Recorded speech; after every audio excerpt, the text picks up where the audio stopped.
ఈ ప్రభుత్వం చిత్తశుద్ధిని మీరు తప్పులు చేసిండ్రు, మీ తప్పులకు ప్రజలు శిక్ష విధించిండ్రు, ప్రజలు ఒక తీర్పు ఇచ్చిండ్రు, ప్రజలు ఇచ్చిన తీర్పు మేరకు ప్రజాప్రభుత్వం ఏర్పడ్డది. ఈ ప్రజాప్రభుత్వం ప్రజలకు ఇచ్చిన మాట ప్రకారం వాటిని అమలు చేస్తుంది. అమలు చేయడానికి మీరు సహకరించండి.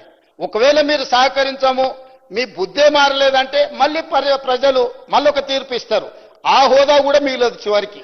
కాబట్టి దయచేసి వీళ్ళు రాలే వాళ్ళు రాలే, అంతకంటే ముందు రాహుల్ గాంధీ గారు ఏం చేసిండ్రు, ఏం మాట్లాడిండ్రు, ఏం హామీ ఇచ్చిండ్రు, ఏ నిర్ణయం మేరకు ముందుకు వెళ్తున్నామో వీళ్ళు మాకు సూక్తులు చెప్పాల్సిన అవసరం లేదు అధ్యక్ష.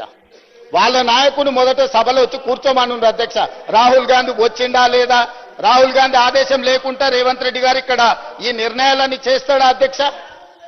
ఇంత ఇంపార్టెంట్ చర్చ జరుగుతుంటే బలహీన వర్గాలకు న్యాయం చెయ్యాలని 100 సంవత్సరాల నుంచి జరగని కులగణన తెలంగాణ రాష్ట్ర ప్రభుత్వం చేసినందుకు ఏది ఏమైనా రాజకీయాలను పక్కన పెట్టి ప్రధాన ప్రతిపక్ష నాయకుడు చంద్రశేఖరరావు గారు వచ్చి ఒక మంచి మాట, అయ్యా మేం చేయలేని పని ప్రజాప్రభుత్వం కాంగ్రెస్ పార్టీ చేసింది, నేను అభినందిస్తున్నా అంటే వారి పెద్దరికం పెరిగి ఉండేది కదా అధ్యక్ష.